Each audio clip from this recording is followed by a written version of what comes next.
আজকে আমাদের বিষয় হচ্ছে এই জুমার দিনে কিভাবে মুসলিম সমাজ মুসলমানরা পারস্পরিক তাদের সম্পর্ককে বজায় রাখবে। বিশেষ করে একটি ছোট্ট হাদিসে রাসূলুল্লাহ সাল্লাল্লাহু আলাইহি ওয়াসাল্লাম 3 বার বলেছেন, দিন হচ্ছে নাসিহা। দিন হচ্ছে নাসিহা। নাসিহা শব্দটার অর্থ কি? নসিহা শব্দের অর্থ আমরা বুঝি যে কিছু ওয়াজ নসিহাত করে, কিছু মানুষকে উপদেশ দেয়, এই অর্থে আমরা বুঝে থাকি। তো নসিহার মধ্যে এরকম সৎ উপদেশ দেওয়াও আছে, এর মধ্যে অনেক কিছু আছে। সার্বিকভাবে কল্যাণ কামনা করা, কারো ভালো চাওয়া, সবাইকে উপকার করার চেষ্টা করা, কমপক্ষে ক্ষতি না করা, সবাই ব্যাপারে ভালো ধারণা রাখা, সুধারণা রাখা, এবং কিভাবে আমি কারো উপকার করতে পারি এই চিন্তা মাথায় রাখা, কমপক্ষে আমি যেন কারো ক্ষতি না করি। এই নসিহার ভিতরে এই জিনিসগুলো আছে। আর সেই জন্যই কারো উপকার করতে গিয়েই হয়তো কাউকে আমরা নসিহত করি, নসিহতের মাধ্যমে তার উপকার হবে। শুধু এখানেই সীমাবদ্ধ নয়, তার সার্বিক কল্যাণ কামনা করা, তার জন্য ভালো কিছু আশা করা, তার কোনো ক্ষতির অমঙ্গলের চিন্তা না রাখা, এগুলো সবগুলো নসিহার মধ্যে আসে। শুধু কথা নয়, অন্তর দিয়ে আচার ব্যবহারের মাধ্যমে এই নসিহতের মর্যাদা রক্ষা করা। নবী করিম সাল্লাল্লাহু আলাইহি ওয়াসাল্লাম বলেছেন, এটাই হচ্ছে দিন। 3 বার বলেছেন এটাই হচ্ছে দিন, এটাই হলো দিন। দিনের আসল জিনিস এখানে। তাহলে এই বিষয়টা কি? সেখানে অবশ্য হাদিসের মধ্যে আল্লাহর ব্যাপারে আসছে, আল্লাহ রাসূলের ব্যাপারে আসছে, কিতাবের ব্যাপারে আসছে, কিন্তু সর্বসাধারণ মুসলমানদের জন্য নসিহার কথাটাই আজকে আমরা একটু ফোকাস করব। তো এই নসিহা মধ্যে আছে মুসলমানের কল্যাণ কামনা করা, তাদের উপকার করা, পারলে না পারলে তাদের ক্ষতি যেন না করি। এই বিষয়ে একটি হাদিস আমরা সবাই শুনেছি, একজন মুসলমানের প্রতি আরেকজন মুসলমানের 6টি হক আছে। যখন দেখা হবে অবশ্যই সালাম করতে হবে, এটা তার হক।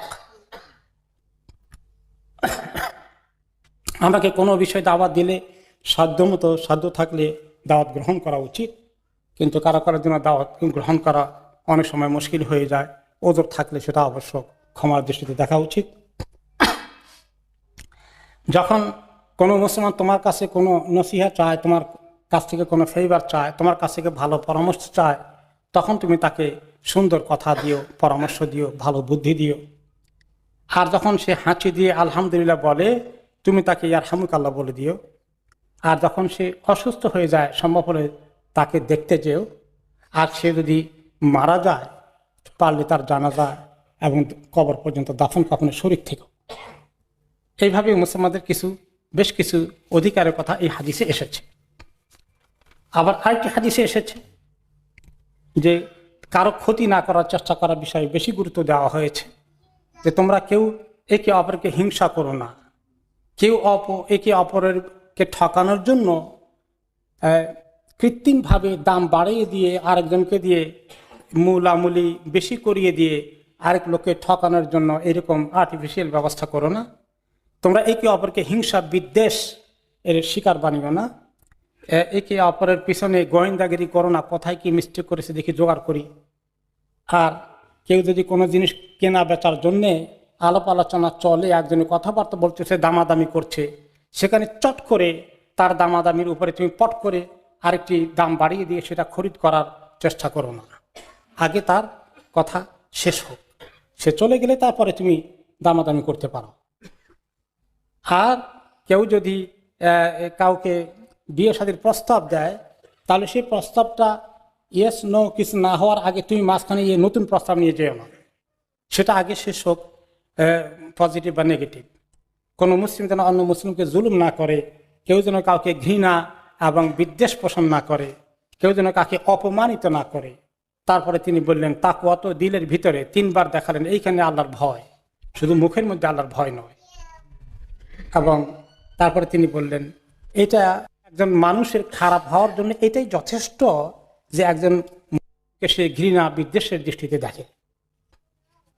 এরপরে নবী করিম সাল্লাল্লাহু আলাইহি সাল্লাম হাদিসে বলেছেন যে বরঞ্চ তুমি সবসময় মুসলমানদের কল্যাণ কামনা করবে, তুমি নিজের জন্য যেটা পছন্দ করো, ভালো কিছু চাও সব সময়, বাকিদের জন্য এরকম ভালো তোমার ধারণা থাকা দরকার, তারাও যেন তারাও সেটা পছন্দ করে, তাদের জন্য সেটা ভালোটা হওয়া দরকার, যেভাবে তোমার ভালো হওয়া দরকার, এরকম ধারণা যদি তোমার ভিতরে না থাকে, উল্টা থাকে যে খালি আমার পজিশনটাই ভালো হোক, বাকিরা ডুবে একেবারে তলিয়ে যাক, তাহলে তুমি ভালো মুমিন কখনো হতে পারবে না। এখন এই বিষয়ে একটা হাদিসে এসেছে যে এক সাহাবী বললেন, ইয়া রাসূলুল্লাহ, তিনি বললেন যে উম্মতকে বললেন, তোমরা যে জালিম আছে আর যে মজলুম উভয়কে সাহায্য করো, জালিমকেও সাহায্য করো, মজলুমকেও সাহায্য করো। তো সাহাবা কেরাম বলেন, ইয়া রাসূলুল্লাহ, জালিমকে মজলুমকে সাহায্য করা তো বুঝলাম, করবই, জালিমকে কেমনে সাহায্য করব? তিনি বললেন, জালিমের হাত থামাই দাও, যেন জুলুম থেকে সরে আসে, তাকে বুঝাও, জুলুম থেকে সরিয়ে আনো, এটা তার জন্য সাহায্য হবে। এই বিষয়ে এত অনেকগুলো হাদিস রয়েছে। বিশেষ করে মুসলমানদেরকে এইভাবে কল্যাণ কামনার চিন্তা রাখা খুবই দরকার, অকল্যাণ চিন্তা করাটা ঠিক নয়। আরেকটি হাদিসে তিনি বললেন যে মুসলমানদের কল্যাণ হয় যেন, ক্ষতি যেন না হয়। তুমি কারো কোনো ভালো কিছু দেখেছ, একটা সুন্দর গাড়ি কিনেছে, সুন্দর বাড়ি কিনেছে, তার বাচ্চারা দেখতে খুব সুন্দর, তার স্বাস্থ্যটা ভালো হয়ে গেছে, তোমার কাছে খুব ভালো লেগেছে, তাহলে তুমি তাকে বলো, আল্লাহুম্মা বারিক, আল্লাহ তার এই সুন্দর গাড়ির মধ্যে বরকত দেন, বাড়ির মধ্যে বরকত দেন, তার বাচ্চার মধ্যে বরকত দেন। না হলে তোমার নজর, বদ নজর লেগে তার ক্ষতি হয়ে যাবে। আল্লাহুম্মা বারিক বলো।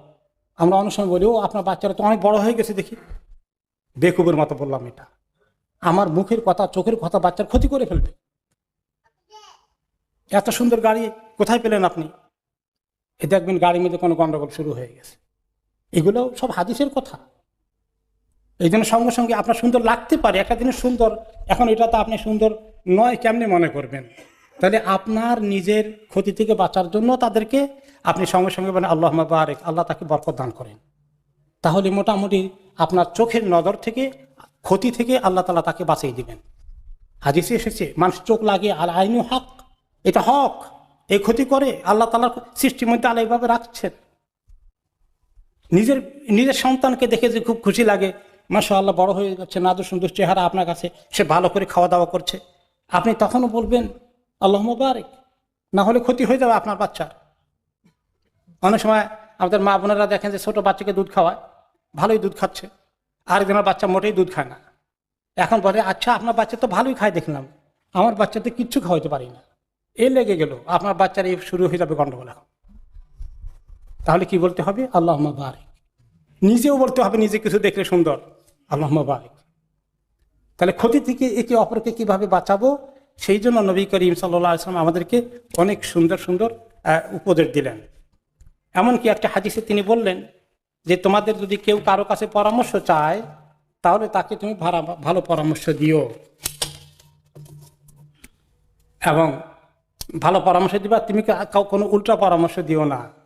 কারণ কারো কাছে কেউ পরামর্শ চাইলে সে একটা আমানত হয়ে গেল তার কাছে। সঠিক পরামর্শ না দিয়া বলে যে এর সঙ্গে তো আমার দুশ্মনী ছিল, আজকে একটা তারে উল্টা পাল্টা বুদ্ধি দেওয়ার সুযোগ পেয়েছি, তারে দিলাম উল্টা পাল্টা বুদ্ধি একটা, জেনে শুনে তার ক্ষতি করার জন্যে, তাহলে এটা আমি খেয়ানত করলাম। হাদিসে তিনি বলেছেন, যার কাছে পরামর্শ চায় সে তাকে ভালো পরামর্শ দেবে, উল্টা পরামর্শ দিলে এটা খেয়ানত হয়ে যাবে। আর এইভাবে করে তোমরা একে অপরকে সুন্দর ধারণা তামান্না রাখো, কল্যাণ কামনা করো, সবসময় ক্ষতির চেষ্টা করো না। এখন এই যে জুলুমের কথা এসেছে, একে অপরকে কষ্ট দেওয়ার কথা এসেছে, যদি কোনো সময় এমন হয় যে কেউ আমাকে কষ্ট দিয়েছে, আমার উপর জুলুম করেছে, এখন আমি জুলুমের প্রতিকারের জন্য কি করব? এখন জুলুমের প্রতিকারের জন্য তার বিষয়ে তাকে নিয়ে আমি যা পারি সব মানুষের কাছে বদনাম করব। আর আগের জমানাতে ব্যক্তিগতভাবে মুখ খরচ করা লাগতো, তাই না? অমুকে আমার এত ক্ষতি করেছে, অমুকের বদনামি করবো। এখন আর ব্যক্তিগতভাবে এভাবে বলা লাগে না, এখন মিডিয়ার মাধ্যমে খালি একটা বাটন টিপে দিলেই হলো, সারা দুনিয়া হু হু করে ছড়িয়ে দেওয়া যাবে সোশ্যাল মিডিয়ায়। এইভাবে যে মানুষ করে ফেলে, কেউ বলে করে যে আমাকে জুলুম করেছে এই জন্য আমি করবো, এখন আমার হক হয়ে গেছে। তা আপনার জুলুম করলে আপনার হক, সেটার জন্য যেখানে গেলে প্রতিকার আছে, সেখানে প্রতিকার চাওয়ার যদি ব্যবস্থা করা যায়, আপনার রাইট আছে। যেখানে বিচার চাওয়া যায়, বিচার চান, আপনার রাইট আছে। আর যদি বিচার পাওয়া যাবে না, শুধু তাকে অপদস্থ করে একটু আমার সান্ত্বনা পাওয়া যাবে, এর মধ্যে খায়ের নাই। বরঞ্চ আপনি মাজলুম যদি মনে করেন নিজেকে, আর সে যদি জালিম হয়, তাহলে আপনার অবস্থা আল্লাহর কাছে অনেক উঁচুতে আছে, আর জালিমের অবস্থা অনেক নিচে আছে। এই জালিম আপনার সব কিছু আখিরাতে আপনাকে দিতে বাধ্য হবে, এমন দেওয়া দিবে আপনি খুশি হয়ে যাবেন, এই দুঃখ থাকবে না।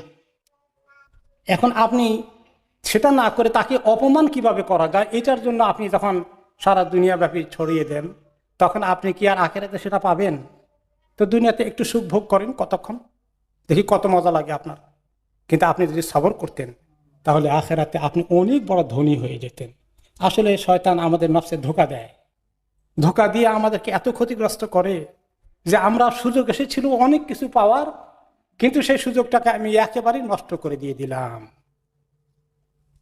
এই জিনিসগুলোই এই নসিহত চ্যাপ্টারে রাসূলুল্লাহ সাল্লাল্লাহু আলাইহি ওয়াসাল্লাম বলেছেন। এইভাবে এখন কাউকে আপনি দেখলেন যে ক্ষতি করেছে আপনার, তাকে যদ্দূর পারা যায় তাকে আমরা কি করি, বুঝাই, ব্যক্তিগতভাবে সুযোগ গ্রহণ করি।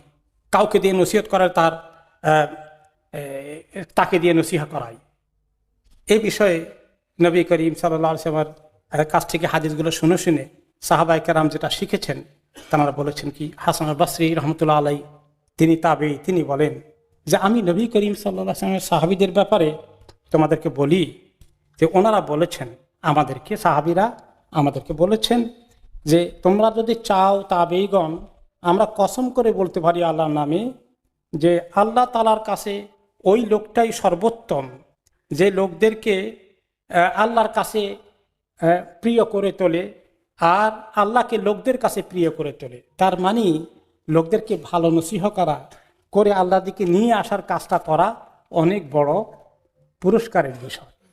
এই যে মুখে নসিহত করি আমরা, কারো ক্ষতি হতে দেখলে, কারো ছেলে মেয়ে নষ্ট হয়ে যাচ্ছে পরামর্শ দেই, কাউকে উল্টাপাল্টা করছে তাকে বুঝিয়ে দিনের পথে নিয়ে আসি, এই কাজটা আল্লাহ তাআলার কাছে অনেক বড় পছন্দের কাজ। যেই ব্যক্তি এই কাজ করে, আল্লাহ তাআলা গুড বুকের লিস্টের মধ্যে সে চলে আসে।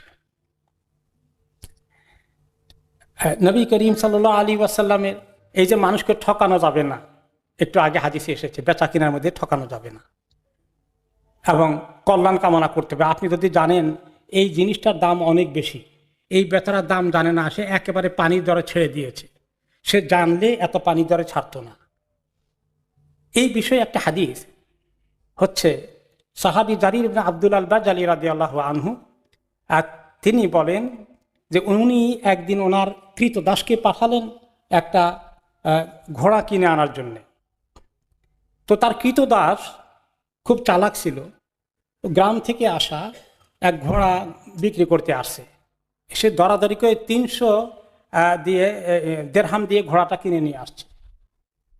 তো এখন লোককে নিয়ে আসে, টাকা দিবেন, সাহাবী জারির ওনার বাড়িতে আসছেন যে ঘোড়া নিয়ে আসছি, এত সুন্দর ঘোড়া 300 দিরহামে কেমনে পেলা? কয় আমি পারছি, তার সঙ্গে মোটামুটি ভালো ডিল করতে পারছি। তিনি তখন বিক্রেতাকে বললেন, তোমার এই ঘোড়ার দাম তো 300 দিরহাম না। কত? অনেক বেশি। তো তোমাকে 400 দেই, আপনার খুশি। 500 দেই, আপনার খুশি। 600, 700, পরে 800 দিলেন। 800 দিরহাম দিয়ে বললেন, আমি জানি ঘোড়ার দাম, এই ঘোড়ার দাম মার্কেটে 800 পাউন্ড। তো অনেকেই বললেন, কেউ কেউ, যে আপনি সুযোগ পাইছিলেন, সে তো আর জোর করে আনে নাই, ও তো রাজি হয়ে গেছে, এখানে বাড়ানোর দরকার কি ছিল? তখন তিনি বলেন, শোনো, আমি যখন ইসলাম কবুল করেছি, রাসূলুল্লাহ সাল্লাল্লাহু আলাইহি ওয়াসাল্লাম আমাকে একটা হাদিস বলেছেন।